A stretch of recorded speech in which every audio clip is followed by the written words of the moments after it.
সূরা feel, হাতির সূরা, হাতির বাহিনী, হস্তির বাহিনী। আল্লাহ নবী কোন দিন জন্ম করছে এ নিয়ে ইখতিলাফ থাকলো, উলামায়ে কেরাম ঐতিহাসিকগণ এই ব্যাপারে ঐকমত, নবীর জন্মের বছর হচ্ছে হস্তি সাল। যেই বছর আব্রাহা হস্তি নিয়ে কাবাগার ধ্বংসের জন্য আসে, ওই বছরটাই নবীর জন্মের বছর। সুবহানাল্লাহ। আল্লাহ নবীর জন্মের বছরটাকে অনাগত কালের মানুষের জন্য চিরস্মরণীয় করে রাখবে, মানুষ স্মরণ করবে। আল্লাহ নবীর জন্মের 50 দিন আগে এমন এক ঐতিহাসিক ঘটনা ঘটে গেল, ওইটাকে আরবের মানুষগুলি হস্তিশাল হিসেবে গণনা শুরু করে দিল। নবী কোন বছর আসছেন এটা খুঁজতে খুঁজতে গিয়ে ইখতিলাফ থাকে, তো একটা ইখতিলাফ নাই, সেটা হচ্ছে নবীর জন্মের সাল হচ্ছে হস্তি সাল। ঠিক না কম? নবীর জন্মের বছর আম্মুল ফিল, যেদিন ওই আব্রাহা আসছে বড় হাতি নিয়া, আল্লাহ স্মরণ করে নবী জানে আলাম তারা, নবী আপনি জানেন কি, আপনি দেখেছেন কি? জন্মের 50 দিন আগে, আর আল্লাহ রাসূলকে বলতেছে 40 বছর বয়সে রিসালাত কোরআন নাজিল, তারপরে নবী আপনি দেখছেন কি? সুবহানাল্লাহ, আল্লাহু আকবার। নবী আপনি জানেন কি, দেখেছেন কি?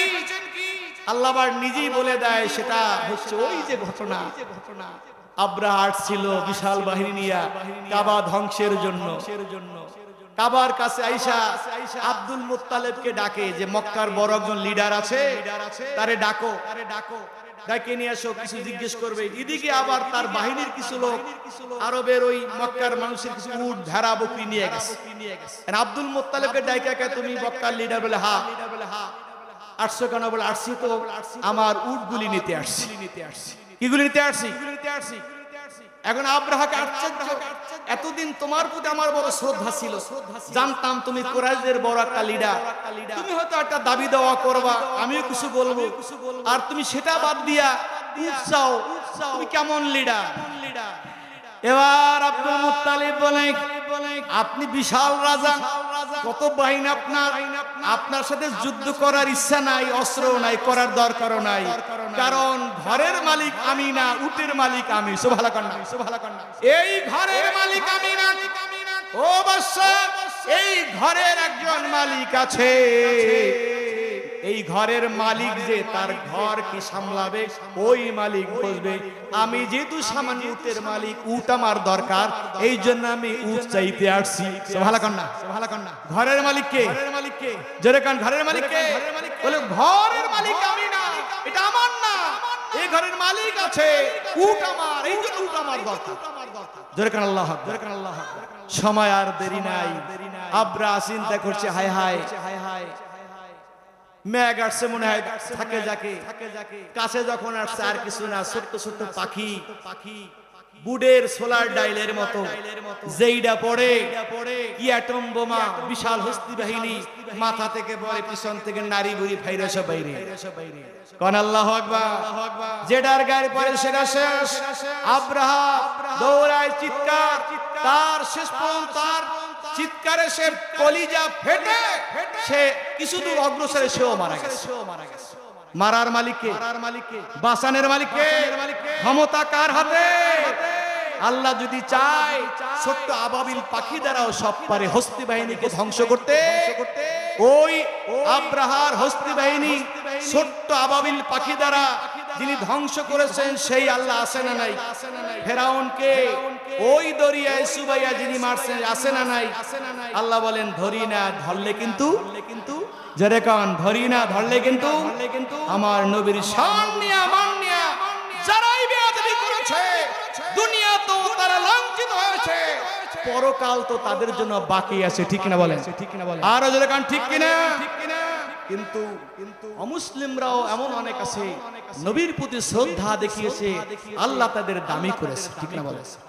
বদর যুদ্ধে মোতেম তিনি যখন ইবনে আদি যখন মক্কার ওই 70 জন বন্দীরা বন্দী হয়ে আসলো, আসার পরে এক পর্যায়ে বিভিন্ন অজুহাত আল্লাহ রাসূল বললেন মোতেম ইবনে আদি যদি বেঁচে থাকতো তাহলে আমি তার কথায় সব প্রয়োজনে ছাইরে দিতাম। সুবহানাল্লাহ। কেন?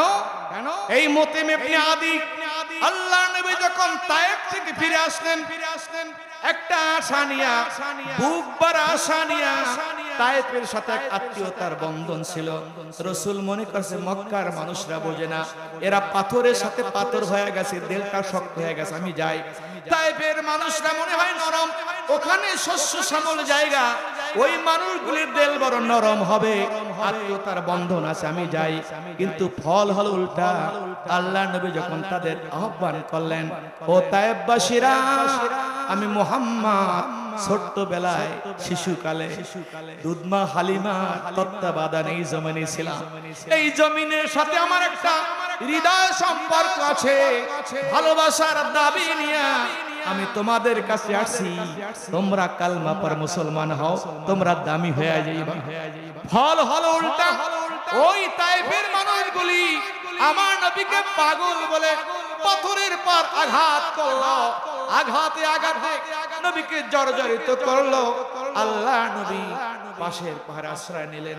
আল্লাহ বললেন, ও পাহাড় আমার নবীর সামনে তুলার মতো নরম হয়ে যা। জিবরাইলকে পাঠাইলেন। আল্লাহ নবীর হাল জানতে জিবরাইল বলে, ইয়া রাসূলুল্লাহ, আল্লাহর পক্ষ থেকে আসছে, আপনি বলেন।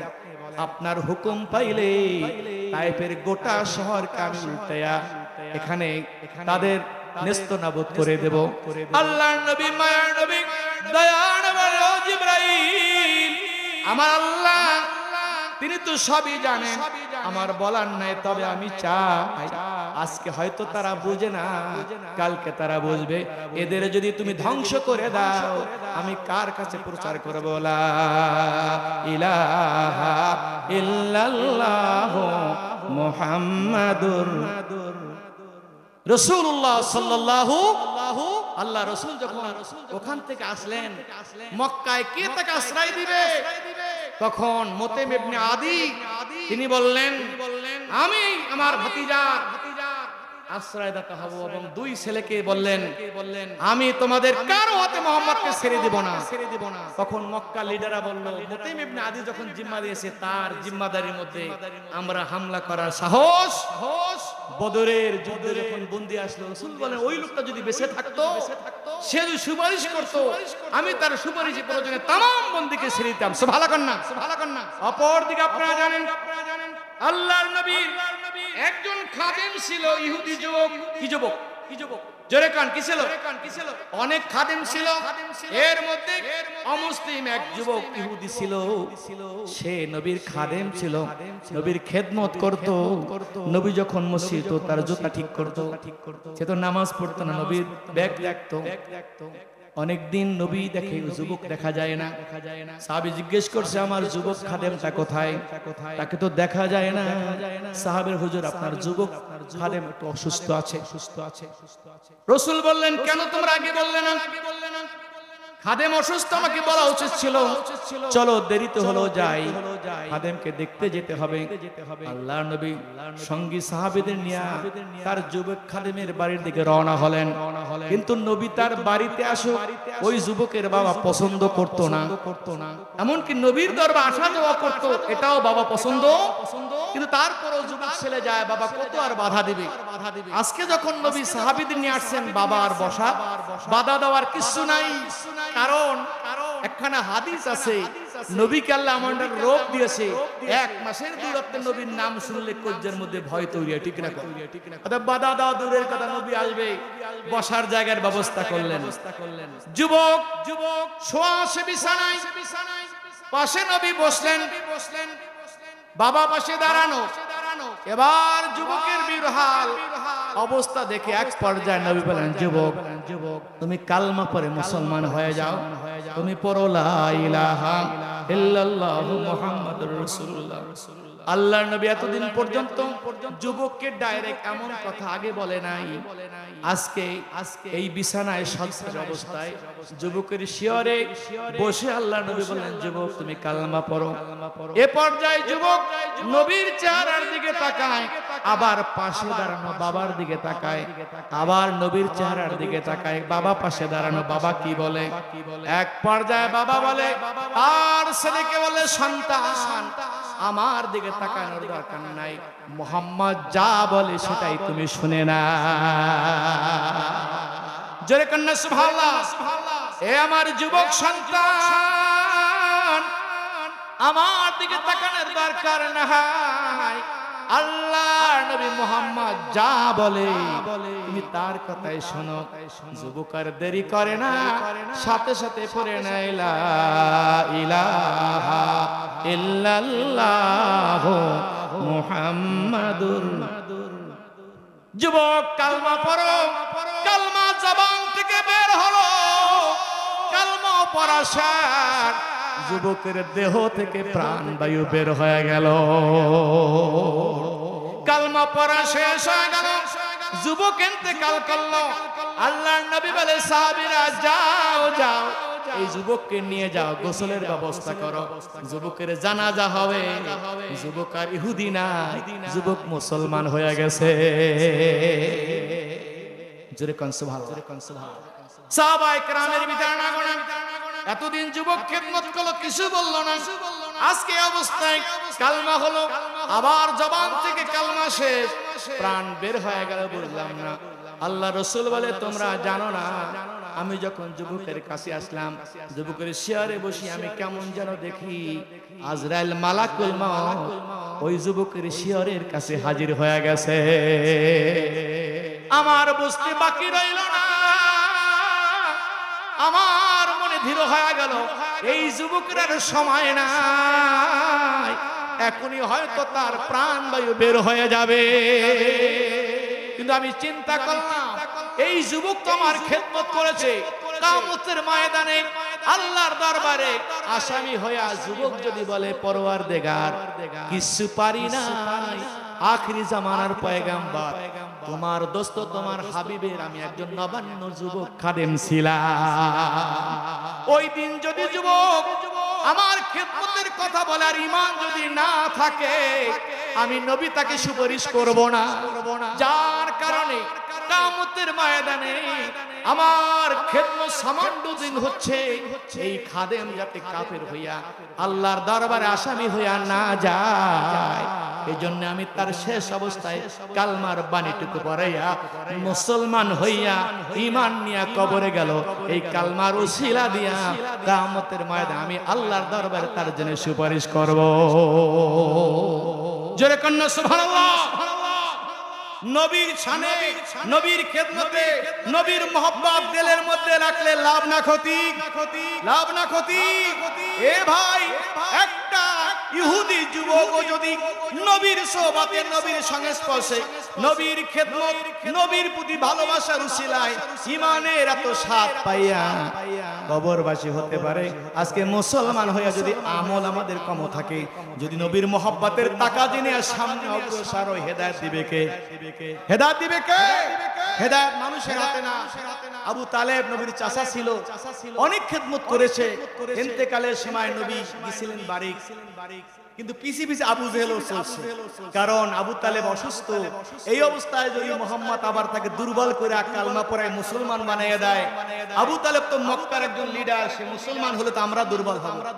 আল্লাহর নবী তখন বলল, চাচাজি আপনি তো আমার জন্য অনেক কিছু করেছেন, কিন্তু আজকে এই অবস্থা যদি আপনার মরণ হয়ে যায়, আপনি ঈমানটুকু না নিয়ে গেলে আমি তো সুপারিশ করব না। অতএব আপনার জীবনে যদি কোনো নামাজ রোজার আমল নাও থাকে, শেষ অবস্থায় যদি কালমাটুকু পড়ে আপনি চলে যান, ওইটাকে উসিলা করে আমি আল্লাহর দরবারে সুপারিশ করব। সুবহানাল্লাহ, সুবহানাল্লাহ। হাদিসে আসছে আবু তালেব মুখ থেকে বিড়বিড় করে কিছু বলবে উপক্রম।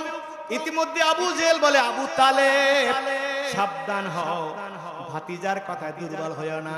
যদি তুমি তোমার ভাতিজার কথায় দুর্বল হইয়া মুসলমান হও, তুমি আরবের একজন বড় লিডার ছিলা, মানুষ মনে করবে আবু তালেব এত বড় লিডার, তারপরও তার ভাতিজার কথায় দুর্বল হইয়া বাপদাদার ধর্ম ছেড়ে দিয়ে গেছে। নাউজুবিল্লাহ বলেন, তোমাকে নিন্দাবাদ করবে। তুমি মক্কার এত বড় লিডার, মানুষ বলবে এত বড় লিডার, তার বাপ দাদার ধর্ম ছেড়ে তার ভাতিজার কথা দুর্বল হয়ে গেছে, এই লজ্জা তোমার বংশে কেউ রাখতে পারবে না। আবু তালেব বলে, ভাতিজা জানি তুমি ভালো, তোমার সব ভালো, এই কালমা তো আমি পড়তে পারবো না। নাউজুবিল্লাহ কর, নাউজুবিল্লাহ কর। হেদায়েতের মালিক কে? জোরে কর। নবী বাড়ি থেকে বের হইলেন, মনে মনে চিন্তা, হায় হায় আমার চাচাকেই তো কালেমা শুনাইতে পারলাম না, কি হবে আমার। আল্লাহ নবীর কথা শোনে কি শোনে না? আল্লাহ নাজিল করলেন, ইন্নাকা লা তাহদি মান আহবাবতা, নবী আপনি তো চান সকলে মুসলমান হয়ে যাক, এই হেদায়েতের মালিক আপনি না, দাওয়াত দেওয়ার দায়িত্ব আপনার, হেদায়েত আমি আল্লাহর হাতে। জোরে কান সুবহানাল্লাহ। কে মুসলমান হলো আর হলো না, এজন্য আপনাকে মুআখাযা করা হবে না। ওয়ামা আলাইনাল বালাগ, আপনি শুধু দিনের কথাগুলো বলে যান, হেদায়েত আমি আল্লাহ রাব্বুল আলামিনের হাতে। সুবহানাল্লাহ, সুবহানাল্লাহ। চাচা হইয়া আবু তালেব কালেমা পড়তে পারলো না, ইহুদি হইয়া নবীর মুখের কালেমা পড়ে মুসলমান হয়ে যায়। হেদায়েতের মালিক কে? হেদায়েত চাইতে হবে কার কাছে? ভালো করে চাইতে হবে। এই জন্য প্রতিদিন যখন ফাতিহা পড়েন, ইহদিনাস সিরাতাল মুস্তাকিম, এই চাওয়াটা ভালো করে চান, আল্লাহ যাতে হেদায়েত দান, হেদায়েতের উপরে যাতে থাকা যায়, এই দোয়া করতে হবে কার কাছে? জোরে কান, কার কাছে? আমরা হেদায়েত চাই কি চাই না? আল্লাহ কবুল করেন, আমিন। মহব্বতে বলেন সাল্লাল্লাহ। আজকের মাহফিল একটি মুবারক মাহফিল, ঠিক না বলেন? ঠিক না বলেন? এটি দোয়ার মাহফিল, ইসালে সব মাহফিল, যেটা শানে রিসালাত, শানে নবুয়ত, সরকারে দো আলম, নূরে মুজাসসাম, নূরুন আলা নূর, রহমাতুল লিল আলামিন, উম্মতের কান্ডারি, দো জাহানের কান্ডারি, শাফিউল মুজলিমিন, উম্মতকে সুপারিশকারী, গুনাহগারকে সুপারিশ করে যিনি জান্নাতে নিয়ে যাবেন, আমার নবী, আপনার নবী, দয়ার নবী, হায়াতুন নবীর আগমনের মাসকে কেন্দ্র করে মোবারক মাস, হাজার কষ্টের মধ্যে আমরা খুশি, আলহামদুলিল্লাহ। আরো জোরে আলহামদুলিল্লাহ। চিৎকার দেবেন নারায়ে তাকবীর, নারায়ে তাকবীর। নবী আমার জানের জান, নবী আমার প্রাণের প্রাণ। আন-নবিয়্যু আওলা বিল মুমিনিনা মিন আনফুসিহিম। সুবহানাল্লাহ। ঘোষণাকার, কথাকার বলেছেন কে? আন-নবিয়্যু আওলা বিল মুমিনিনা মিন আনফুসিহিম। নবী হচ্ছে মুমিনদের জানের চাইতে প্রিয়। ইমানদার জানের মায়া করে না, মালের মায়া করে না, সম্পদকে প্রাধান্য দেয় না, সব কিছুর উপরে নবীকে প্রাধান্য দেয়, ঠিক না? কর, ঠিক না? কর। আর এটাই তো ঠিক। এটা যদি না থাকে, ইমানের মজা পাওয়া যাবে না, ইমানের স্বাদ পাওয়া সুসি মুখস্থ করা যায়। কোন আমল করলে কয়শো সওয়াব হয় এটা বলা যায়, শোনা যায়। আমলের ফজিলত গোনা যায়, কিন্তু হৃদয়ের মধ্যে আমলের তাসির মজা পেতে হলে নবীর মহব্বতের ভালোবাসার কোনো বিকল্প, ঠিক না? কম, ঠিক না? কম। নবীর প্রেম আছে যা, ঈমান আছে তা, সকল আমলে মজা আছে তা, ঠিক না বলেন? সকল আমলের ভিতরে স্বাদ আছে তা, সকল আমলের ভিতরে তৃপ্তি আছে তার, ঠিক না? কম, ঠিক না? কম। এই জন্যই মিলাদুন নবী মানি শুধু ইয়া নবী সালাম আলাইকা এই একটু আনুষ্ঠানিকতার মধ্যে নয়, মিলাদের পালন হয় রোজার মাধ্যমে, ঠিক না? কম, ঠিক না? আমাদের মধ্যে বহুত ভাইরা সোমবার দিন আসলে রোজা রাখে, আছে না নাই? আমরা রাখি কি রাখি না? এই সুন্নাত আমাদের মধ্যে আছে না নাই? অনেকে রেগুলার প্রত্যেক বৃহস্পতিবার সোমবার রোজা রাখে, আছে না নাই? আছে না নাই? এটা রাসূলের হাদিস।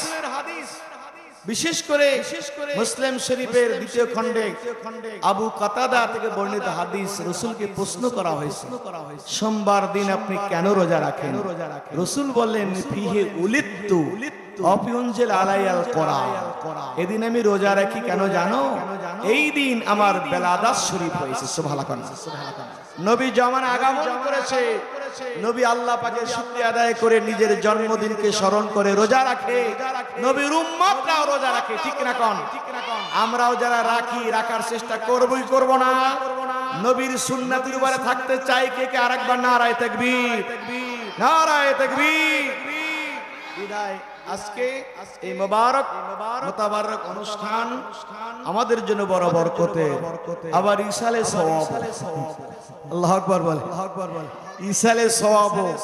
কারণ আপনি খালি মিলাদ দোয়া পড়ে কিছু সওয়াব নেবেন, কিন্তু যেই মুর্দেগান আমার আবার আপনজন দুনিয়া থেকে চলে গেছে তাদের কিছু দিবেন না, এটা হতে ঠিক না? কোন সব আমরাই নিতে চাই না, আমরাও কিছু নেই, আর যারা চলে গেছে তাদেরও কিছু দেই কবুল করার মালিককে। আরো জোরে কোন, তারা তো আর জিলেপি খিচুড়ি খাইতে আসবে না, আসবে? আমরা দোয়া করব, মিলাদ পড়ব, দুরূদ পড়ব, আল্লাহর কাছে মাপ চাইবো, গুনাহ মাফ হবে। সাথে সাথে যারা চলে গেছে তাদের আমলে কিছু সব জমা হোক, এটা আমরা চাই কি চাই না? কারা কারা চারাকবা নারায়ে তাকবীর, নারায়ে তাকবীর। এই জন্য অনুষ্ঠানটার নাম আরেকটা ইসালে সওয়াব। সুবহানাল্লাহ, যে তোমরা আমল নিজেদের জন্য করো, আবার যারা চলে গেছে তাদের কিছু সওয়াব দাও। ঠিক না কোন? বখিলামি করা চলবে, বখিলামি করা চলবে। আল্লাহ বলছেন বান্দা তুমি নিজের জন্য ক্ষমা চাও, আর যে সমস্ত ভাইরা চলে গেছে তাদের জন্য ক্ষমা চাও। বলেছেন কে? জোরে বলেন। পাইলেন কোথায়? আল্লাহর বাণী, রব্বানা গফির লানা ওয়া লিইখওয়ানিনাল্লাযীনা সাবাকুনা বিল ঈমান।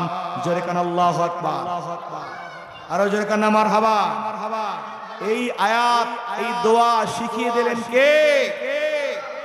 আল্লাহ শিখিয়ে দিলেন বান্দা তুমি দোয়া করো, পরওয়ারদিগার আমাদেরকে আপনি মাফ করে দেন, আর সাথে সাথে আমাদের আগে ঈমান নিয়ে যারা চলে গেছে তাদেরকে আপনি ক্ষমা করে দেন। এই দোয়া করার হুকুম কার? নির্দেশ কার? আল্লাহর হুকুম পালন করতে কে কে রাজি? আর একবার হাত তুলে নারায়ে তাকবীর কোন, মারহাবা বলেন, মারহাবা বলেন। এই কারণে হক্কানি আউলিয়া کرام যেখানে ছোটখাটো ওয়াজ মাহফিল, জিকির আজকার, দোয়ার মাহফিল করে উপস্থিত মানুষগুলি নেক আমল করে সবের ভাগী হয়, সাথে সাথে ওই নেক আমলের সবের একটা অংশ তামাম মুর্দেগান নবী সালিহিন থেকে শুরু করে সকল আমল নামায় বকশিশ করে দেওয়া হয়। ঠিক না? এটার নাম কি? ইসালে সওয়াব। জোরে কোন, নাম কি? মুখস্থ করেন, নাম কি? ইসালে সওয়াব। আলহামদুলিল্লাহ। আমরা বহু জায়গায় দেখি, ছোট বড় বহু জায়গায় আমরা ওয়াজ মাহফিলে যাই, মাগরিবের নামাজটা পড়ে ওয়াজ খালি শুরু হয়। ঠিক না? বড় বড় ওয়াজের মাহফিল হয়, তাফসীর মাহফিল হয়, এই নামাজ পড়া হয়েছে ওয়াজ শুরু হয়। কিন্তু আউলিয়া কেরামের ছোট বড় সকল মাহফিল আপনি দেখবেন ওয়াজ পরে আগে কিছু আমলের প্র্যাকটিস না, ওয়াজ রাখার জন্য পাত্র তৈরি করো। ঠিক না? জোরে বলেন ঠিক কিনা? ওয়াজ রাখার জন্য পাত্র তৈরি করো। মাগরিবের পরে বসছো, সুন্নাতের পরে 2 রাকাত অবিন পড়ো, 12 বছর ইবাদতের সওয়াব হয়ে যাবে। এরপরে 3 বার সূরা ফাতিহা, 10 বার ইখলাস, দুরূদ শরীফ পড়ে একটু ইসালে সওয়াব করো। সুবহানাল্লাহ। কারণ সূরা ফাতিহা কোরআনুল কারীমের অর্ধেক, 3 বার পড়লে তো গোটাকরণ, আবার সূরা ইখলাস সুলুসুল কোরআন 10 বার পড়লে তো 3 খতম কোরআনের সওয়াব। এইভাবে কিছু নেক আমল করে ইসালে সওয়াব করো। এরপর আরো প্রিপারেশন নাও, অল্প হোক কম হোক বেশি হোক, একটু জিকির করে আত্মাটাকে একটু কি করো, ঝালাই করো। ঠিক না? একটু জিকির আজকার করা হয় কি হয় না? কারণ অন্তরের ভিতরে ময়লা পড়ে যায়। কি পড়ে যায়? অন্তরে ময়লা ধোয়ার একটা ঔষধ আছে, সেই ঔষধের নাম কি? জোরে বলেন। অন্তরের ময়লা ধৌত করার ঔষধের নাম কি? কার কথা? আল্লাহ রাসূল বলেন লিকুল্লি শাইইন সিকালা, সিকালাতুল কুলুব যিকরুল্লাহ। প্রত্যেক জিনিসের ময়লা ধৌত করার রাত আছে, যন্ত্র আছে। গুনার কারণে কলবের ভিতরে ময়লা পড়ে, এইটা ধৌত করার রাত হচ্ছে আমার আল্লাহ পাকের জিকির। ঠিক না? এই জন্য আপনি দেখবেন কোথাও যদি হয় ওয়াজ মাহফিল হোক, মিলাদ মাহফিল হোক, অথবা জিকির হোক, মাগরিবের পরে একটু ইসালে সওয়াব হয়, জিকির আজকার হই, এরপর চলুক ওয়াজ। কারণ ওয়াজ রাখার একটু পাত্র দরকার, আছে না নাই? তাহাল্লি বাদাত তাখাল্লি, আগে যদি পাত্র পরিষ্কার না হয় ওই পাত্রে যত ভালো জিনিস রাখো থাকবে, জোরে বলেন থাকবে। জং দূর কইরা যদি রং লাগাও ওই রং থাকে কি থাকে না? আর ভিতরে জং রাইখা রং লাগাইলে রং কি থাকে নাকি বাবা? জোরে কান থাকে। আগে জং দূর করতে হবে, এরপরে রং দিতে হবে, রং টিকবে। আউলিয়ায়ে কেরাম আল্লাহর জিকির ইসালে সওয়াব এর মাধ্যমে অন্তরের জংটা দূর করে নেক আমলের ফজিলাতের রং লাগায়। একজন সাধারণ মানুষ ওলিদের সোহবাতে থাকতে থাকতে আমলি জগতের মাওলানা হয়ে যায়। ঠিক না কোন? মাদ্রাসায় পড়ুয়া নাই, টাইটেল পাশের সনদ তার নাই, মাদ্রাসায় সার্টিফিকেট নাই, কিন্তু ওলিয়া উলিয়ার সোহবাতে থাকতে থাকতে জিকিরের তালিমে বসতে বসতে নিজের অন্তরাত্মার খোরাক নাই। একটা পর্যায়ে দেখা যায় কে মাদ্রাসায় পড়ছে আর পড়ে নাই, সনদ আছে আর না আছে, যদিও জাগতিক সনদ নাই কিন্তু আমলি জগতের সনদের মাওলানা হয়ে যায়। জোরে কান্না সুবহানাল্লাহ। আমরা চাই কি চাই না? আমলি ময়দান আরো পরিষ্কার হোক, চাই কি চাই না? কারা কারা চাই? নারায়ে তাকবীর, নারায়ে রিসালাত। প্রত্যেকটা অক্ষর তেলাওয়াত করলে কমপক্ষে 10টা নেকি হয়। আরো জোরে বলেন না সুবহানাল্লাহ। আমার ভাইদের অনেকে বলে কোরআনের অর্থ না জানলে পয়রা লাভ নাই। আমি বলবো এটা দিয়ে আপনি ভুল করছেন, মানুষকে নিরুৎসাহিত করছেন। কোরআনের অর্থ জানার দরকার আছে, জানতে হবে। আজীবন পড়লেন, একটু তো যাই না দেখবেন বাংলা ভাষায় সুযোগ আছে, ভালো তরজমা, যেখান থেকে আবার গরমিল তরজমা দেখবেন না, ভালো শুদ্ধ তরজমা তাফসীর যেখানে আছে পড়বেন। সব না পারেন দুই একটা সূরার পড়েন, কি বললেন আজীবন, কি পড়লেন, সূরা ফাতিহা পড়লাম প্রত্যেক নামাজে, কি পড়লাম, কি তরজমা, তার অর্থ ওটা জানার একটা আগ্রহ থাকার দরকার আছে না নাই? কমপক্ষে আল্লাহ যাদেরকে জানার সুযোগ দিয়ে আমরা যদি জানার চেষ্টা না করি তাহলে কি হক আদায় হবে? হক আদায় হবে? যারা পারেন না, হয়তো তাদের এই বয়সও নাই, সুযোগও নাই, তারা হয়তো নৈরাশ হয়ে যাবেন, তারা হয়তো পড়েই যাবেন, না পড়তে পারলে একটা শুনেই যাবেন। যারা পড়তে পারেন, ইচ্ছা করলে তরজমা ব্যাখ্যা বোঝার মতো যতটুকু সম্ভব, তাদের মনে যদি জীবনে কখনো আগ্রহ না আসে তাহলে কি হক আদায় হবে? কিন্তু তারপরও বলি, যদি কারো সুযোগ নাও থাকে সেও বঞ্চিত হবে না, আল্লাহ পাক তাকেও সওয়াব দান করবেন। সুবহানাল্লাহ বলেন, আল্লাহু আকবার বলেন। এটা হচ্ছে কুরআনুল কারীমের এক মহান বৈশিষ্ট্য। পৃথিবীতে বহু কিতাব আছে, গ্রন্থ আছে, পড়লে কিতাব থেকে কিছু তথ্য যাচাই বাছাই করলে লাভ হয়, কিন্তু কুরআনুল কারীম এমন একটা কিতাব, এমন একখানা মহান বরকতময় কিতাব আল্লাহ দান করেছে। আপনি যদি তরজমা নাও জানেন, শুধু যদি পড়ে যান, পড়তে যদি নাও পারেন, অন্যের পড়া যদি আপনি শোনেন, আল্লাহ রাব্বুল আলামিন প্রত্যেকটা অক্ষরে অক্ষরে আপনাকে নেকি দান করবে। জোরে বলুন না সুবহানাল্লাহ। যদি কেউ বলে অর্থ না জানলে পড়ার দরকার নাই, লাভ নাই, তাহলে আলিফ লাম মিম এটা পড়লে কি সব হবে না? কিন্তু কেউ কি অর্থ বুঝতে পারবে? বলার সুযোগ আছে, কারণ তামাম মুফাসসির তো বলছে আল্লাহু আলামু বিমুরাদি বিহি, এর প্রকৃত অর্থ জানে কে?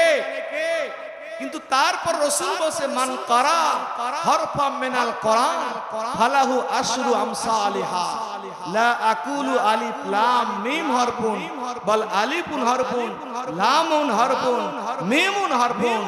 যেই ব্যক্তি কোরআনের একটা অক্ষর তেলাওয়াত করবে তার আমলনামায় 10টা নেকি হবে। রাসূল বলে আমি বলছি না আলিফ লাম মিম মিলে একটা অক্ষর, বরং আলিফ একটা অক্ষর, লাম একটা অক্ষর, মিম একটা অক্ষর। যদি কেউ সবের নিয়াতে আলিফ লাম মিম এতটুকু তেলাওয়াত করে, আল্লাহর হাবিবের ঘোষণা, তার আমলনামায় 30টা নেকি হয়। আরো জোরে বলুন না সুবহানাল্লাহ। তাহলে বোঝা গেল কোরআনুল কারীমের বাহ্যিক তরজমা ব্যাখ্যা না জানলো কোরআন তেলাওয়াত করলেও কি শুনলেও কি মাঝে মাঝে আপনি যদি পড়তে না পারেন পড়ার মতো সুযোগ মানসিকতা নাও থাকে আপনার হক হচ্ছে অন্য পড়বে তেলাওয়াত শুনবেন মোবাইলে নোবেল নাটক না দেখা নিরিবিলি বসা আসেন পবিত্র কোরআনুল কারীমের ভালো অ্যাপস আছে একটু অন করে কোরআনের তেলাওয়াতটা আপনি শুনেন বরকত নাজিল করবেন কে আল্লাহর নবী আব্দুল্লাহ ইবনে মাসউদ কে বলে আব্দুল্লাহ ইকরা আলাইয়াল কোরআন তুমি আমাকে কোরআন পাঠ করে শোনাও আল্লাহ নবীর সাহেব হুজুর কোরআন তো আপনার উপর নাজিল হয় আপনি তো আমাদেরকে কোরআন শোনান আমি আপনাদেরকে কি কোরআন শোনাইব আল্লাহ নবী বলে হ্যাঁ কোরআন আমার উপর নাজিল হয় আমি তোমাদের কোরআন শোনাই তারপরও অন্যের জবানের কোরআন শুনতে আমি নবীর বড় ভালো লাগে আরো জোরে বলুন না সুবহানাল্লাহ যেই নবীর উপরে কোরআন নাজিল হয় যেই নবী নিজে সাহাবায়ে কেরামের কোরআন পাঠ করে শোনান সেই নবী বলেন হ্যাঁ আমার উপর কোরআন নাজিল হয় আমি পাঠ করে শোনাই তারপরও অন্যের জবানের তেলাওয়াত শুনতে আমার আরো বড় ভালো লাগে ওয়াইদা তুলিয়াত আলাইহিম আয়াতুহু যাদাতহুম ঈমানা ওয়া আলা রাব্বিহিম ইয়াতাওয়াক্কালুন জোরে কান সুবহানাল্লাহ ঈমানদার তো তারাই ইন্নামাল মুমিনুনা আল্লাযীনা ইযা যুকিরাল্লাহ ওয়াজিলাত কুলুবুহুম মুমিন তো তারাই আল্লাহর কোরআন বলছে মুমিনের একটা ডেফিনিশন একটা সংজ্ঞা দিয়েছেন মুমিন তো তারাই যখন তাদের সামনে আল্লাহর জিকির হয় কার জিকির মুমিন জিকির করবে কার মুমিন কার জিকির শুনবে আল্লাহর কোরআন বলছে মুমিন যখন আল্লাহর জিকির করে মুমিনের সামনে যখন আল্লাহর জিকিরের আওয়াজ আসে ওয়াজিলাত কুলুবুহুম অন্তরটা প্রকম্পিত হয় মহান রব্বুল আলামিনের পরত্ব আজমত শান আর হৃদয়ের মধ্যে ধাক্কা দেয় আল্লাহ কত মহান আমার আল্লাহ এই বিশাল চন্দ্র সূর্য পাহাড় পর্বত গ্রহ নক্ষত্র কত তৈরি করলেন হাজার বছর চললো একটার সাথে সংঘর্ষ না চলছে একই ধারায় এই এত সুন্দর সুন্দর সৃষ্টির স্রষ্টা যিনি তিনি কত মহান তোমার সৃষ্টি যদি হয় এত সুন্দর না জানি তাহলে তুমি কত সুন্দর ঠিক কিনা বলে তোমার সৃষ্টি যদি এত সুন্দর হয় আল্লাহ তুমি কতই না জানি মহান আর আল্লাহ তো তিনি রব্বুনাল্লাযী আতা কুল্লা শাইইন খালকাহু সুম্মা হাদা রব তারই তো হওয়া সাজে যিনি তার तमाम মাখলুককে যা যেরকম পিপিলিকার জন্য যা দরকার তাকে দিয়েছেন একটা মশা মাছির জন্য যা দরকার তাকে দিয়েছেন আবার জঙ্গলে রয়্যাল বেঙ্গল টাইগারের জন্য যা দরকার তা দিয়েছেন সমুদ্রের মধ্যে বিশাল বৃহদাকার প্রাণীর জন্য যা দরকার তাই দিয়েছেন সৃষ্টির সেরা মানুষের জন্য যা দরকার তাই দিয়েছেন ক্ষুদ্র থেকে ক্ষুদ্র বড় থেকে বড় যার যা যত ধরনের প্রয়োজন আছে প্রত্যেকের প্রয়োজনীয় প্রয়োজন হাজত পূর্ণ করা যার সাথে রব তো তার সাজে ঠিক কিনা বলে রব্বুনাল্লাহু তিনি তো আমাদের রব আল্লাযী আতা কুল্লা শাইইন খালকাহু সুম্মা হাদা তিনি তো রব যার মাখলুককে তিনি সব দিয়েছেন আবার কিভাবে কোনটার উপকারিতা অপকারিতা ব্যবহার বিধি তাও শিখিয়ে দিয়েছেন তিনি কে জোরে বলেন তিনি কে তিনি আমাদের রব তিনি আমার একমাত্র রব যার শরীক নাই সমকক্ষ কেউ এটা আপনার আমার অন্তরে আঘাত করবে আর একটা গুণ চয়ে যা তুলিয়াত আলাইহিম আয়াতুহু যখন ঈমানদারদের সামনে আল্লাহ পাকের আয়াত নিদর্শন তেলাওয়াত করা হবে যাদাতহুম ঈমানা তাদের ঈমানের নূর বেড়ে যাবে ইমানের পাওয়ার বেড়ে যায়। কোরআন শুনলে ইমান তাজা হয়, আর গান শুনলে ইমানদার আরো মুনাফিক তৈরি হয়। ঠিক না? কোরআন শুনলে ইমানদারদের ইমান তাজা হয়, ইমানের নূর আরো বেড়ে যায়। আর যদি ঢোল তবলা গান বাদ্য শুনে ইমানদারদের কলবের ভিতরে নেফাকের বীজ গজায়। কিসের বীজ গজায়? ইন্নাল গিনা ইউরুসুন নিফাস, নিশ্চয় ঢোল তবলা গান বাদ্য এটা নেফাকের জন্ম হয়। বৈশাখ মাসে শুকনা পানিতে বৃষ্টি পড়লে যেরকম ঘাস বাজায়, ঢোল বাদ্য অশ্লীল গান বাদ্য ইমানের স্বচ্ছ আয়নার মতো হৃদয়ের মধ্যে নেফাকির জন্ম দেয়। নাউজুবিল্লাহ বলেন, আরো জোরে বলেন নাউজুবিল্লাহ। কারণ মুমিনদের ইমানটা কলবটা বড় আয়না, স্বচ্ছ, এটা নূর দ্বারা আমল দ্বারা হিকমত দ্বারা পরিপূর্ণ করে। কিন্তু রাসূল বলে না, এই স্বচ্ছ আয়নার মতো দিলটায় যখন গান বাদ্য ঢোল তবলা অশ্লীল কিছু পড়ে, তখন শুকনা মাটিতে পানি পড়লে যেরকম ঘাস হয়, স্বচ্ছ দিলটার ভিতরে মুনাফিকের জন্ম হয়। নাউজুবিল্লাহ বলেন, নাউজুবিল্লাহ বলেন। আমাদের দিলটারও স্বচ্ছ হোক, চাই কি চাই না? কারা কারা চায়? নারায়ে তাকবীর, নারায়ে রিসালাত। ওয়াইজা তুলিয়াত আলাইহিম আয়াতুহু যাদাতহুম ঈমানা ওয়া আলা রাব্বিহিম ইয়াতাওয়াক্কালুন। আল্লাহ পাকের আয়াত তেলাওয়াত যখন শুনে ঈমানের নূর বেড়ে যায়। এভাবে ঈমানের নূর দ্বারা দিলটা রোশন হয়। সকল কিছুর উপরে ওই মুমিন ব্যক্তি আল্লাহর উপরে ভরসা করে। ওয়া আলা রাব্বিহিম ইয়াতাওয়াক্কালুন, সব কিছুর উপর থেকে নির্ভর করে কার উপরে? জোরে কোন, কার উপরে? বাসানের মালিককে, হায়াতের মালিককে, সুখ দেওয়ার মালিককে, সুখ কাইরা নেওয়ার মালিককে। অতুইজ্জু মান তাশা ওয়াতুযিল্লু মান তাশা বিয়াদিকাল খায়র। জোরে আল্লাহু আকবার। বলতেছিলাম পবিত্র কোরআনে শুরুর এই যে শব্দগুলি, এটার অর্থ না জানলেও তেলাওয়াত করলে সওয়াব আছে। এটা আল্লাহর মাঝে, রাসূলের মাঝে রহস্য। আল্লাহ বলেন নুন, আল্লাহু আলামু বিমুরাদি বিহি, এর প্রকৃত মুরাদ জানেন আল্লাহ। ওয়াল কলামে ওয়া মা ইয়াসতুরুন, আল্লাহ কলমের কসম করেছে। কিসের কলম? যেই কলম দ্বারা সমস্ত সৃষ্টি যা হবে সব কিছু নিবদ্ধ করা, ভাগ্যলিপির কলম। আল্লাহ পাক কলম তৈরি করলেন, কলমকে বললেন লেখো। কলম বললে আল্লাহ কি লিখবো? বলে লেখো। এবার কলম বলে প্রভু কি লিখবো?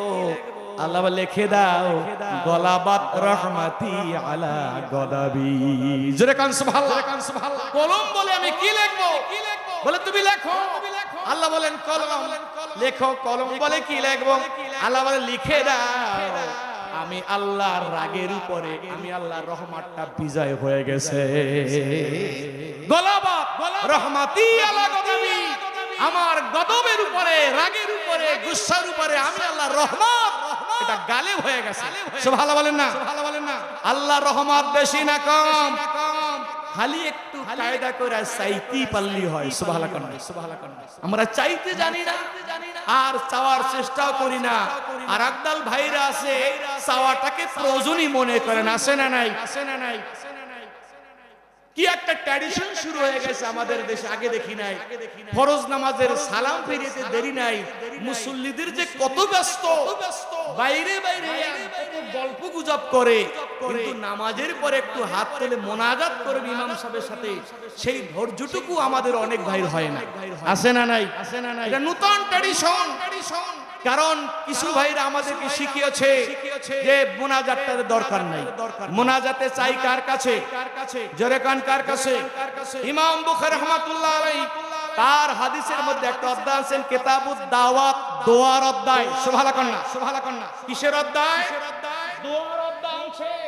সেই অধ্যায়ের মধ্যে একটা আয়াত আছে, ইন্নাল্লাযিনা ইস্তাকবিরুনা আন ইবাদাতি নিসলাকাসান দুআই। ওই সমস্ত মানুষগুলি বড় অহংকারী, যারা দোয়া থেকে নিজেদেরকে বিরত রাখে। কে বলেছে? আল্লাহ। জোরে কান কে?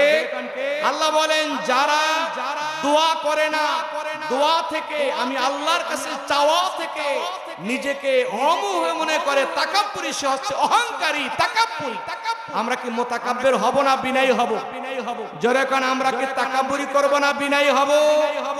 আল্লাহর কাছে বিনয়ী হিসেবে থাকতে চাই কি চাই না? কারা কারা নারায়ে তাকবীর। আল্লাহর কাছে তাকাব্বুরি চলে না, বরং চাইলি আল্লাহ প্রস্তুত। উদুনি আস্তাজিব লাকুম, বান্দা তুমি চাও, আমি আল্লাহ রেডি। তোমার চাইতে দেরি, চাওয়ার মতো আমি আল্লাহর দিতে দেরি। তবে একটা পাত্র লাগে, দেলটা। কুল্লু দাওয়াতিন মুস্তাজাবা, সকল দোয়াই কবুল হবে, কিন্তু যারা বেশি তাড়াহুড়া করে তাদেরটা না। এইজন্য দোয়া কবুল করবেন কে? শর্ত আছে, হালাল খানা খেয়ে দোয়া করতে হবে, ঠিক না কম? হারাম খেয়ে খেয়ে দোয়া করলে কাবার গেলাম ধরে টান দিল, আল্লাহর রাসূল বলছে হবে না। হালাল খানা হচ্ছে দোয়া কবুলের শর্ত। আল্লাহু আকবার বলেন।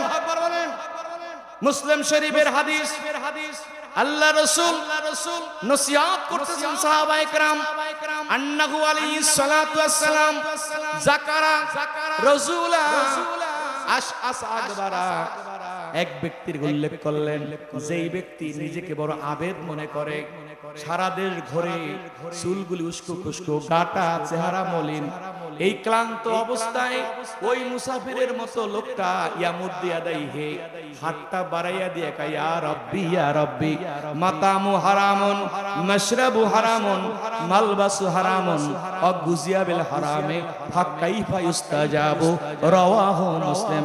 আল্লাহ রাসূল বলেন এইভাবে সারা দেশ দেশান্তর ঘুইরা, মাথা উস্কো খুস্কো কইরা, চেহারা মলিন কইরা, হাত দুইটা বাড়াইয়া দিয়া যদি ইয়া রাব্বি ইয়া রাব্বি দোয়া করে, কিন্তু তার খাদ্য হারাম, পানি হারাম, পোশাক হারাম, এই অবস্থায় যত দোয়া করবে রাসূল বলে ফাকাইফা ইস্তাজাবু, এই লোকটার দোয়া কেমন করে কবুল হতে পারে? না না, এই লোকটার দোয়া আল্লাহ কবুল করতে প্রস্তুত না।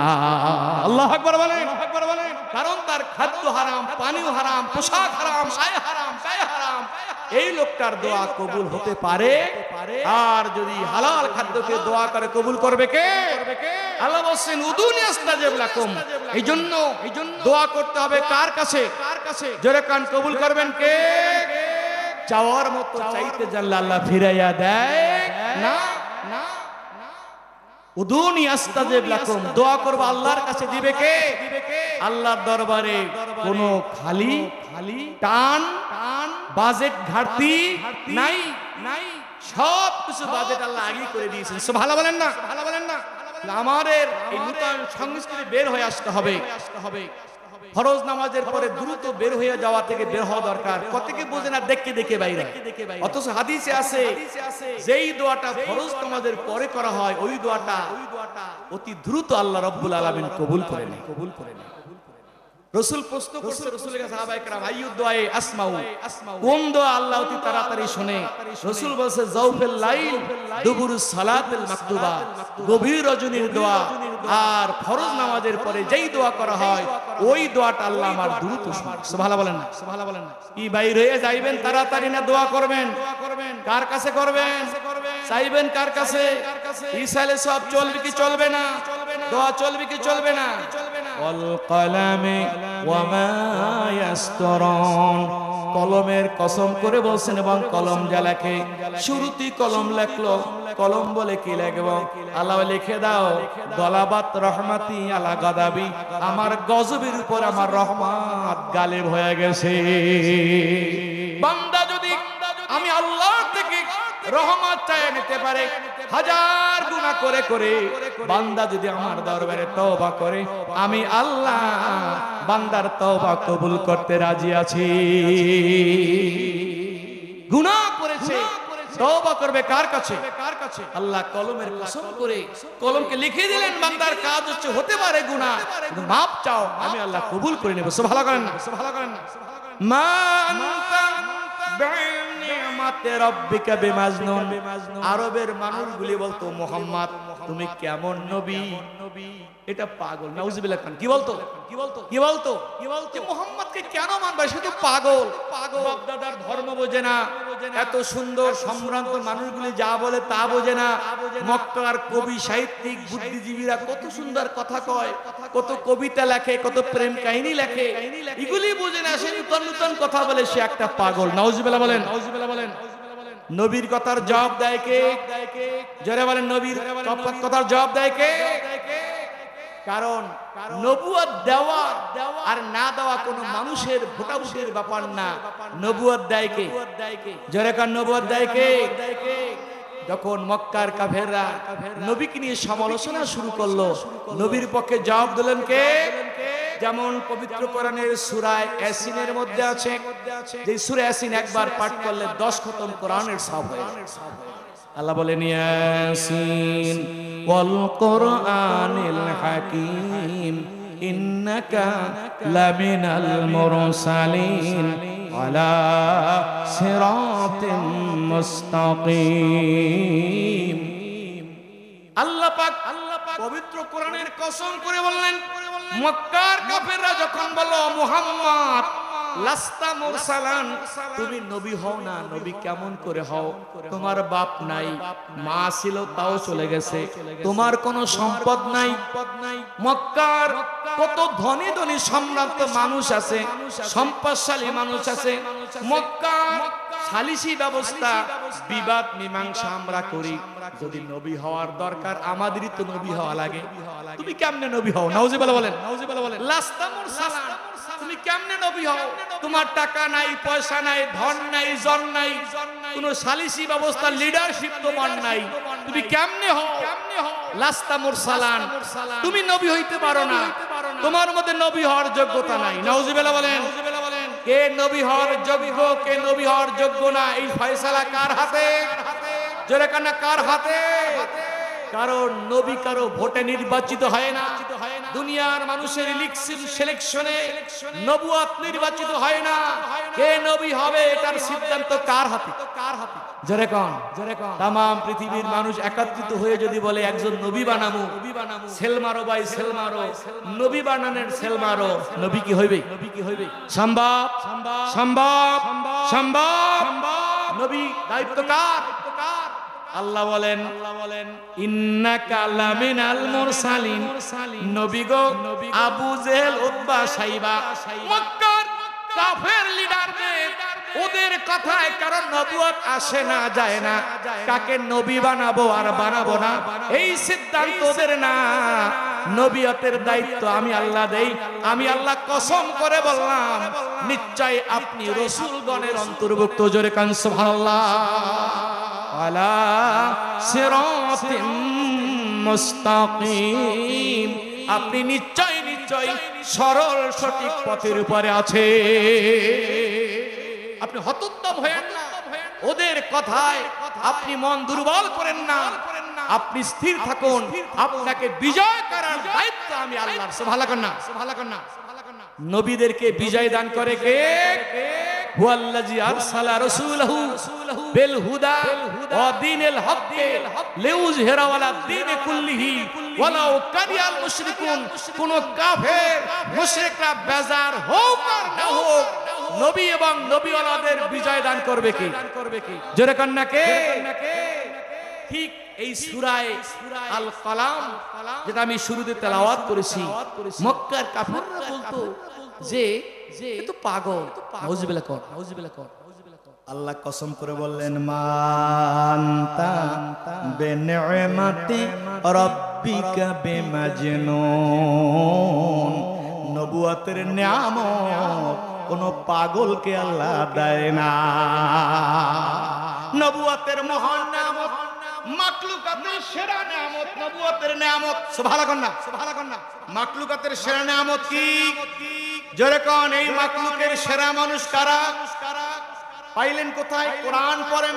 আল্লাহ বলেন আনামাল্লাহু আলাইহিম মিনান নাবিয়্যিন النبيين والصديقين والشهداء والصالحين وحسن أولئك رفيقا একটু জোরে কান সুবহানাল্লাহ আনামাল্লাহু আলাইহিম আল্লাহ জগতের বুকে সবচেয়ে বেশি নিয়ামত প্রাপ্ত যারা তাদেরকে ধারাবাহিক বললেন বিশেষ করে চার শ্রেণীর কথা বললেন কয় শ্রেণী এরা খাস নিয়ামত প্রাপ্ত এই চার শ্রেণীর ভিতরে ফার্স্ট ক্লাস নিয়ামত প্রাপ্ত আছে নবীগণ মিনান নবীন প্রথম কার নিয়ামত নবুয়তের নিয়ামত নবুয়তের নিয়ামতের মতো শ্রেষ্ঠ নিয়ামত পৃথিবীর অন্য কোন মানুষকে দেওয়া হয় সেই নবুয়তের নিয়ামত যারা পাইছে তারা কোনদিন পাগল হতে আল্লাহ বলেন মা আনতা বে নিমাতে রাব্বিকা বিমাজনুন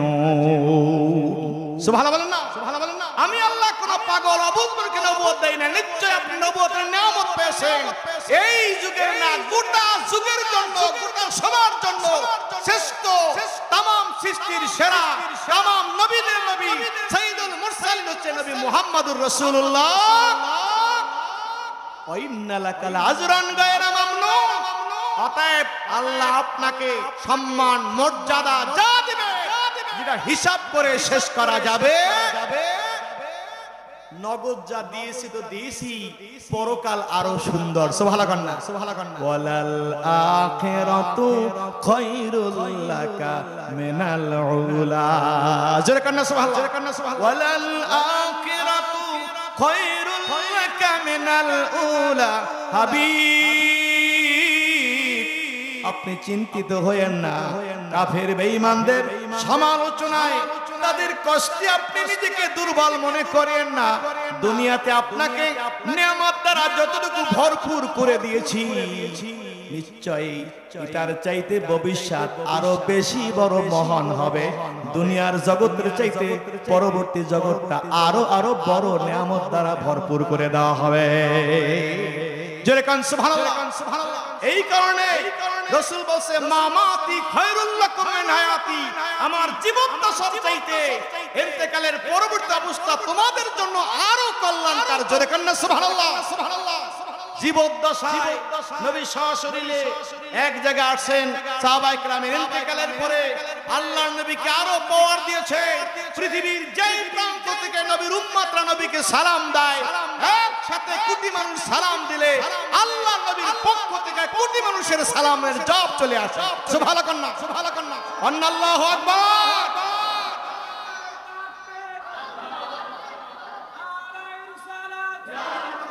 আল্লাহর হাবিব বলেন মামাতি খায়রুল লাকুম মিন হায়াতি ও দুনিয়ার মানুষরা যারা মনে করে নবী মরে গেছে শেষ হয়ে গেছে না না আল্লাহ হাবিব বলেন নবুল্লাহ হাইয়ুন ইরজাকু নবীরা জিন্দা কবর দেশে রিজিকের ব্যবস্থা হয় আল্লাহর নবী বলছেন যখন জুমার দিন হয় ইজা কানা ইয়াউমুল জুমা ফাকসিরু আলাইয়া সালাতা ফাইন্নাহা তুরাজু ক্বালু কাইফা তুর ইয়া রাসূলুল্লাহ কাদারামতা আল্লাহর হাবিব বলেন শোনো যেদিন জুমা হয় জুমার দিন কোন দিন জুমার দিন যখন হয় আমি নবীর প্রতি তোমাদের দুরূদের আমলটা বাড়ায়া দিও অন্যদিন তো করবাই কারণ আওলান নাসি বিয়াউমাল কিয়ামা আকসারুম আলাইয়া সালাতান কিয়ামতের দিন নবীর সবচেয়ে কাছের হবে সে যারা নবীর উপরে বেশি দুরূদ পড়ে সুবহানাল্লাহ আমরা কিয়ামতে নবীকে কাছে চাই না দূরে চাই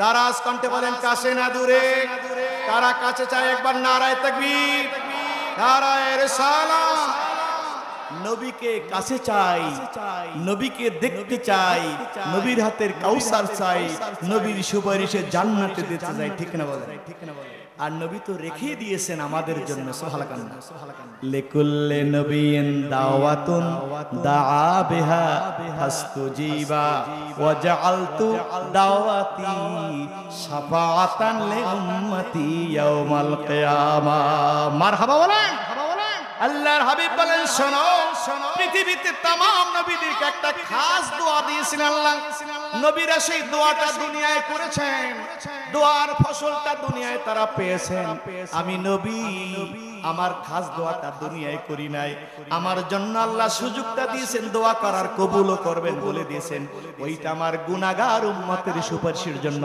কিয়ামতের ময়দানের জন্য বাকি রেখে দিয়েছি।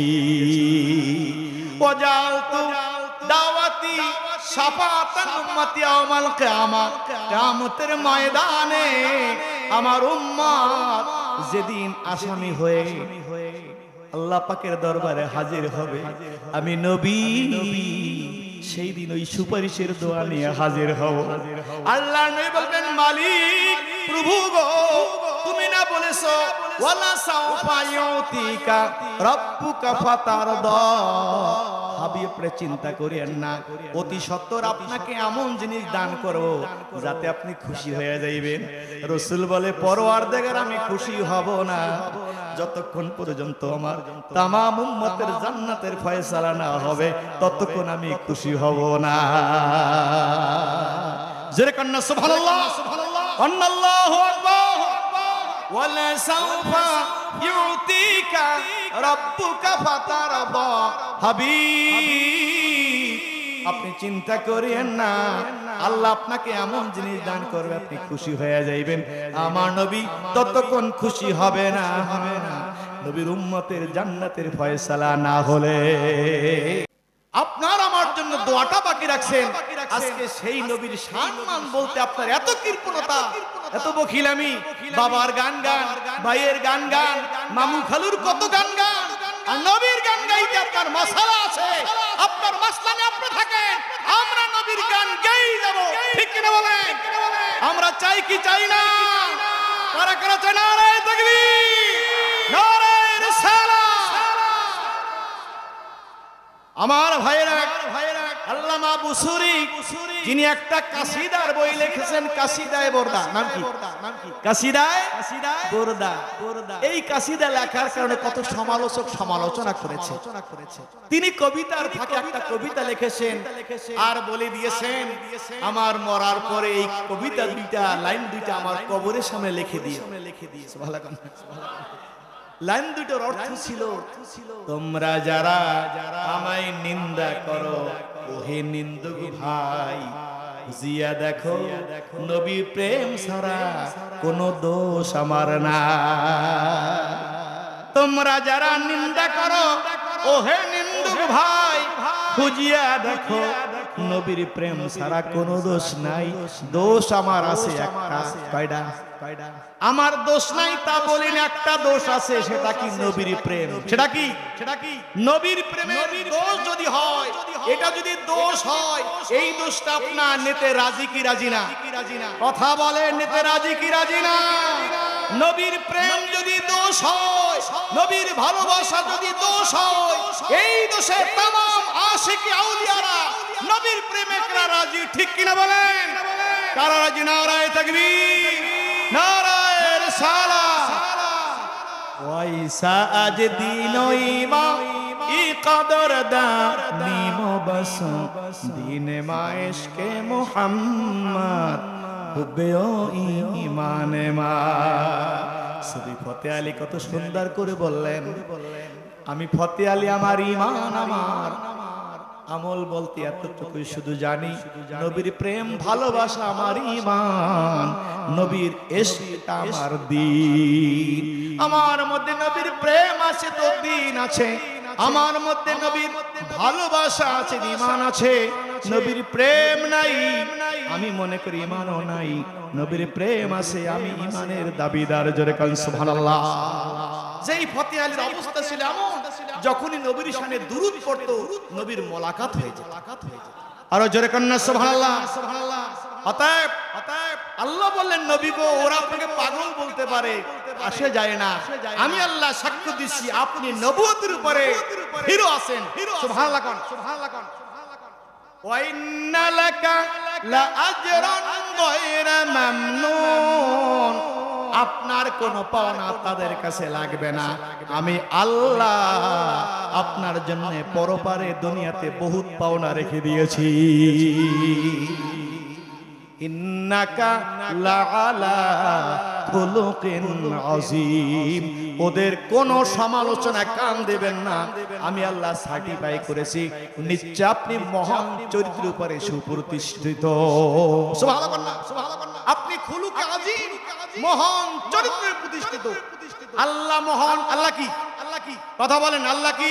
আল্লাহ কি? আল্লাহর আরশ কি? মহান। আল্লাহ কি? আল্লাহ কি? আল্লাহর আরশ কি? আল্লাহর কোরআন কি? নবীর চরিত্র কি? জোরে কন্না সুবহানাল্লাহ, আল্লাহু আকবার। আল্লাহ তার গুণগান করলেন, নিজের গুণগান আযীম, তার আরশ হলো আযীম, আল্লাহর কোরআন হলো আযীম।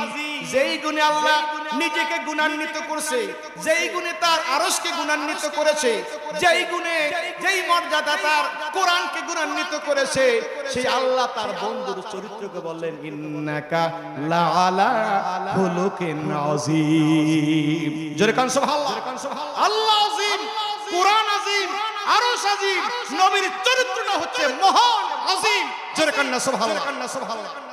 যেই নবীর প্রশংসা আল্লাহ আযীম দ্বারা করেছেন, যেই নবীর চরিত্র আল্লাহ আযীম দ্বারা ব্যাখ্যা করেছেন, আল্লাহর আরশকে আযীম দ্বারা গুণান্বিত করেছেন, কোরআনকে আযীম দ্বারা গুণান্বিত করেছেন, আরশকে আযীম বলেছেন, সে আল্লাহ তার বন্ধুর চরিত্র কত মহান, কত মহান, কত মহান হলে তার চরিত্রটাকে আযীম বলে ঘোষণা করেছে। আর আজকে কুলাঙ্গা মানুষ নামের নরকে, সেটা শুধু অমুসলিম না, মুসলমান নামদারি জাহান্নামের কিছু কীটনাও যুগে যুগে আমার নবীর চরিত্র নিয়ে কালিমা নিপন করার এক হীন সাহস দেখেছে। ঠিক না বলেন? যদিও যুগে যুগে এই সমাজ তাদেরকে প্রত্যাখ্যান করেছে, তারা মানুষের ঘৃণা আস্থা করে নিক্ষিপ্ত হয়েছে। ঠিক না বলেন? কারণ নবীর প্রশংসা শুধু মুসলমান করে না, নবীর গুণকীর্তন যুগে যুগে অমুসলিমরাও করেছে। ঠিক না বলেন? আরো জোরে কোন ঠিক কিনা? যেমন মাইকেল হার্ট, সেই একজন বিধর্মী লেখক, তিনি শত মনীষীর একটা জীবন লিখছেন, 100 মানুষের জীবন কথা, দ্য 100 পুস্তক লিখেছেন। পুস্তক লিখে তিনি তার প্রথম স্থান দিয়েছেন আমার নবীর জীবনী। সুবহানাল্লাহ। তাকে প্রশ্ন করা হলো, আপনি একজন খ্রিস্টান লেখক হয়ে আপনার এই জীবনী গ্রন্থের শত মনীষীর প্রথমটা মুহাম্মাদের নাম কেন দিলেন? আপনার যিশু খ্রিস্টের নাম হতে অন্য বলছে। আমি কোন বিশেষ ধর্মের অনুরাগী হয় না, কোন ইসলামের অনুরাগী হয় না, আমি পৃথিবীর বাসা বাসা অসংখ্য ব্যক্তিত্বের জীবনীতে বর্ণনা করেছি, চিন্তা করেছি, পর্যালোচনা করেছি। কোন মনীষী ধর্মের সুন্দর ব্যাখ্যা দিয়েছেন, কোন মনীষী অর্থের সুন্দর ব্যাখ্যা দিয়েছেন, কোন মনীষী রাষ্ট্র সমাধানের ব্যাখ্যা দিয়েছেন, কোন মনীষী শুধু আধ্যাত্মিকতার ভালো ব্যাখ্যা দিয়েছেন। পৃথিবীতে একজন মানুষ আমি পেয়েছি, মানুষের জন্ম থেকে মৃত্যু পর্যন্ত, শৈশব, কৈশোর, যৌবন, বৃদ্ধ, ব্যক্তি, সমাজ, রাষ্ট্রের এমন কোন জায়গা নাই যেই জায়গার সমাধান আদর্শ এই মানুষটার মধ্যে পাই নাই। তিনি আর কেউ না, নবী মুহাম্মদুর রাসূলুল্লাহ। জোরে কন্না সুবহানাল্লাহ। জগতের বুকে এক একজনে এক একটা দিক তুলে ধরেছেন। কেউ বা অর্থের সমাধান বড় মনে করেছেন, কেউ মনে অর্থনৈতিক সমাধান হয়ে গেলে শান্তি আসবে। সমাজতান্ত্রিক মানুষ যারা, তারা মনে করে অর্থের একটা সমাধান হলেই দেশে শান্তি। অতএব সমাজ সোশ্যালিজম নিয়ে তারা বলছেন, লেনিন, কার্ল মার্কস, মাও সেতুং, এরা বলছে অর্থটা যদি সমাজতান্ত্রিক হয় তাহলে শান্তি আসবে। আবার পুঁজিবাদীরা চিন্তা করছে অর্থ জমা হলে একটা হবে, রাষ্ট্রযন্ত্র নিয়ে একদল ভাবছে রাষ্ট্র ঠিক হলে সব হবে। কিন্তু আমার নবী মানুষের গোটা জীবনের যা আছে সব কিছু পূর্ণাঙ্গ সমাধান, তিনি হচ্ছেন নবী মুহাম্মদুর রাসূলুল্লাহ। এই জন্য তার চরিত্র হচ্ছে ইন্নাকা লাআলা খুলুকিন আযীম। চিৎকার দিয়ে আল্লাহু আকবার। একজন শিশুর জন্য শিশু নবী মা হালিমা সাদিয়ার কোলে যখন ডান স্তনটা পান করলেন, শত চেষ্টা করে এত ছোট্ট শিশুকে বাম স্তনটা পান করানো গেল না। সুবহানাল্লাহ। শত চেষ্টা করে তার বাম স্তনে মুখ দেওয়া সম্ভব হয় না। ব্যাখ্যার কিছু না। ওই সময় আল্লাহর হাবিবের সাথে তার এক দুধ ভাই ছিল। চিন্তা করলেন তিনি একাই যদি উভয় স্তন পান করেন তার দুধ ব্যয়টা বঞ্চিত হবে, যার কারণে ওই শিশু মুহাম্মদ সাল্লাল্লাহু আলাইহি ওয়াসাল্লাম ওই জন্মের পরই মানুষের অধিকার সচেতন হয়েই জন্মগ্রহণ করেছে। জোরে বলেন সুবহানাল্লাহ। আজকে জগতের বুকে আমার একদল ভাইরা নবীর সিরাত নবী আলোচনা করি শুধু 40 থেকে 63 23 অর্থাৎ 23 বছর এটাই তাদের আলোচনার বিষয়। নবীর জন্ম এবং 40 বছর আগে যে কত কিছু মানুষের জীবনের জন্য অনুকরণ এটাকে তারা ফেলে রাখতে চায়। অথচ আপনি চিন্তা করতে হবে নবীর জন্ম না, জন্মের আগ থেকে প্রত্যেকটা জিনিস এই জাতির জন্য, শুধু মুসলমান না গোটা বিশ্ববাসীর জন্য এক একটা মডেল, এক একটা নমুনা। ঠিক কিনা বলেন? ঠিক কিনা বলেন? আরো জোরে বলেন ঠিক কিনা? নবী শুধু 40 বছর বয়সের নবী না, নবী হচ্ছে আপনার আমার না। রাসূল বলছে কুনতু নবিয়ান ওয়া আদামু বাইনাল মায়াতিন। আদম নবী যখন মাটি আর পানির মধ্যে, তখন আমি মুহাম্মদুর রাসূলুল্লাহ নবী। জোরে কোন সুবহানাল্লাহ। আল্লাহ পাক নবীর জন্মের বছরটা পর্যন্ত কোরআনে কোট করেছেন, আছে না নাই? আলাম তারা কাইফা ফালা রাব্বুকা বিআসহাবিল ফিল আলাম ইয়াজআল কাইদাহুম ফি তাদলিল। সুবহানাল্লাহ। এই সূরা জানা আছে তো? কারণ এই সূরা এই ঘুরে ঘুরে আমরা নামাজ পড়ি, বড় সূরা পড়তে সময় লাগে।